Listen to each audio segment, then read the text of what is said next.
How's it going, YouTube? I'm going to be showing off my super awesome Birds EDH build. It's meant to be somewhat competitive, and when I say that, I'm comparing it to my previous build, where it was a lot more casual. It tried to stay on theme as much as it could, and generally fun in multiplayer, not so good in 1v1s. And I'm not going to say this deck is great in 1v1s, it's still meant to be on theme, and I just like the bird theme a lot, but what I did was I stretched it a little bit, added some cards that are somewhat questionable, and in the end I just tell people birds are badasses and they can do whatever the hell they want, you know. So that's all I've got to say. People understand that's a truth, and yeah, I mean, I'll have the list in the description so you can look at that. Obviously you're sold, but I guess I'll continue the video. So this is our commander, Kangee the Area Keeper. He's 4 mana, blue and white, so that's the colors we're playing, obviously. He's going to be 2/2 flying with a kicker 2x. X is the feather counters we put on him, and the feather counters give our birds +1/+1. Pretty cool guy. Not too much to say about him. Other than that, he is part of the badass group of birds, the select few. So from there, I will get to the creature cards.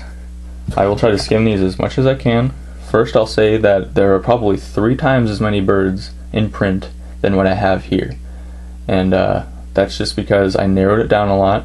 You can add whatever, you can add whatever birds you want, but this is just me saying that I wanted to not have birds that did nothing.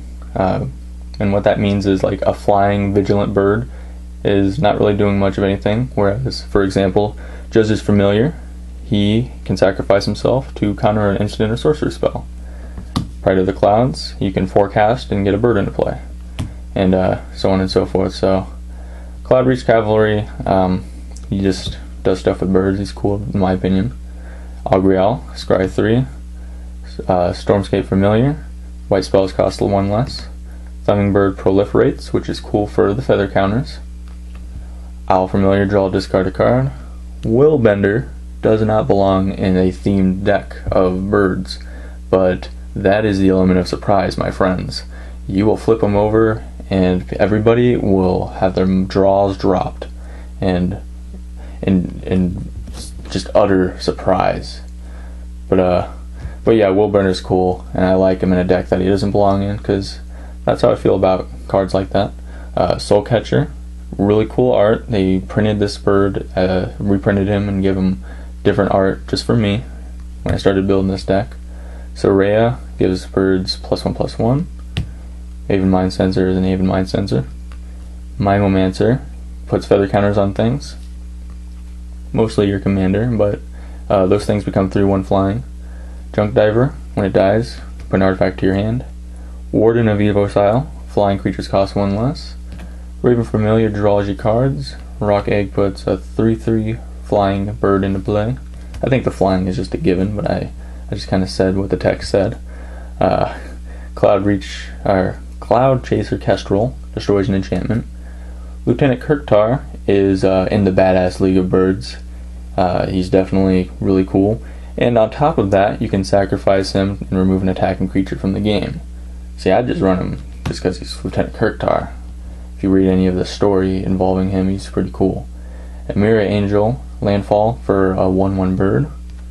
Commander Esha, protection from creatures. Swans of Byron Argyle is a group hug kind of card. When it's dealt damage, prevent the damage, and the person who dealt it draws that many cards. So I'm nice to people sometimes. Skymark Rock bounces a toughness with 2 or less when you attack. Sawtooth Loon ends up drawing you cards. Thieving Magpie ends up drawing you cards as well. Cloak Savior, it lets you basically screw around with combat a little bit, in the sense that you don't have to think about combat at all.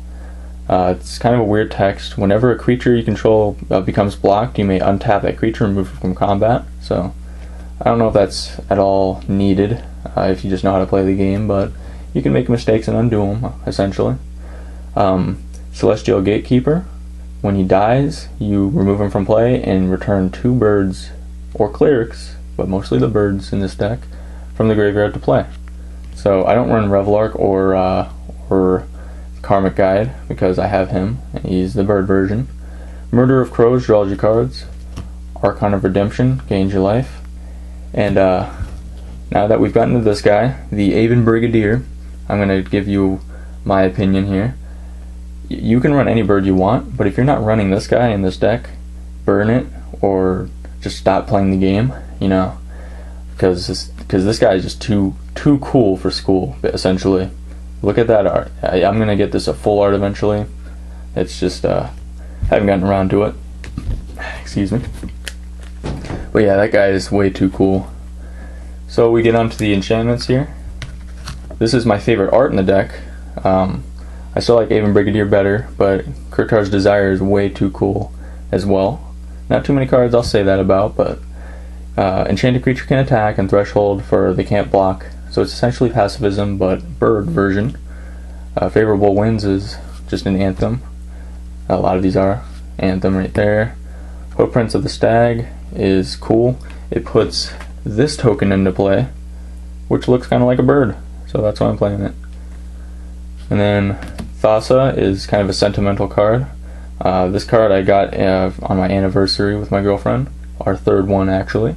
And I opened a pack of Theros she gave me, and I opened this, so I just put a date for our anniversary date on it. And it's just kind of cool to run cards like that. It doesn't have to be on theme. Just run it whenever you want to. And it just kind of has a story that goes with it. So cards are cool like that. Ristic Study draws cards. Sarah Aviary is an anthem, as well as Marshall's Anthem and True Conviction. So moving on to the instants and sorcery, I will reveal to you that I have an altered card in here that I did myself, and I'm very proud of. It's at the very back, so bear with me. Path to Exile, because it's good removal. Swords of Plowshares, Light and Tutor. Those are just cards generally known. I added some draw cards because this deck needed it, so Preordain, Brainstorm, Ponder. Then Idyllic Tutor is really cool. The fact that it had a bird in it, and it's a good card, good usable card, is really awesome. Wing Shards is an adorable card. It storms, they sacrifice a creature that's attacking. Cool stuff. Rootborn Defenses, you populate and your creatures are indestructible. Factor Fiction. Daunted Dusk, destroy an enchantment or return an enchantment, or both. Supreme Verdict, because it wraths the board. That's about it. I wanted one of those. Battle Screech, 2/1/1 birds, and then America, my Rise of Eagles. It's not the best altar. I kind of messed up with some of the mixing there. Like, it's a little orange in the middle of the white and the red sometimes there. But this is the one card I figured should have an American border on it. The most patriotic card of them all, and it's a bird card, so it puts 2/2/2 birds into play. You leave a like down below if you appreciate this, and if you don't appreciate it, I don't want to even talk to you, because it's the best card in the deck. There are 3 best cards in the deck, or best cards in the deck, if you didn't already catch that. But I just can't make up my mind with some of my favorite cards. Rise of Eagles is not that great of a card, but it's got an American border on it, so I put it in. So I just about went through the lands for some reason, but I'm actually going to show you my artifacts. Lotus Petal, Wanderer's Twig, because it's a twig, like for a bird's nest, not because it's that great of a card. Skull Clamp, Soul Ring, Top, Contagion Clasp, because I justify it because the bird flu is a thing, and it proliferates because it's cool with the commander. Cold Steel Heart, Mana Rock, Lightning Greaves, and Swiftfoot Boots because, yeah. And then Talisman of Progress is a Mana Rock. Scepter of Dominance taps down permanents. And then Death Render is just a cool sword. Coat of Arms because it's tribal. And then I'll show you the lands. I don't really need to go through every single one of them, but Seaside Haven is probably a must run for this deck because it's really cool. And then I don't know, like, I have as many dual color lands as I could really afford or want to afford. And then like Cavern of Souls is okay, and basically it's up to you what you want to run. It's up to your budget, and you got a mana count for your island and plane count, so it's not worth going over. So yeah, I don't really have too much else to say for the birds deck. Again, in the description, I have my list there for you to look at. I'm sure everybody wants to build it now that I've shown it off. If it doesn't win you in a 1v1, it will win the respect of all who have seen you play the birds, because it's just a cool kind of deck to play. So from there, I leave you to try to build the best version of whatever birds deck you want to build, or just any cool tribal deck. And making it more competitive has been fun for me. Just take a deck that's casual and have fun with it, do whatever you want to do with it, and just go ham. So I leave you with that. I'm gonna go, so see ya.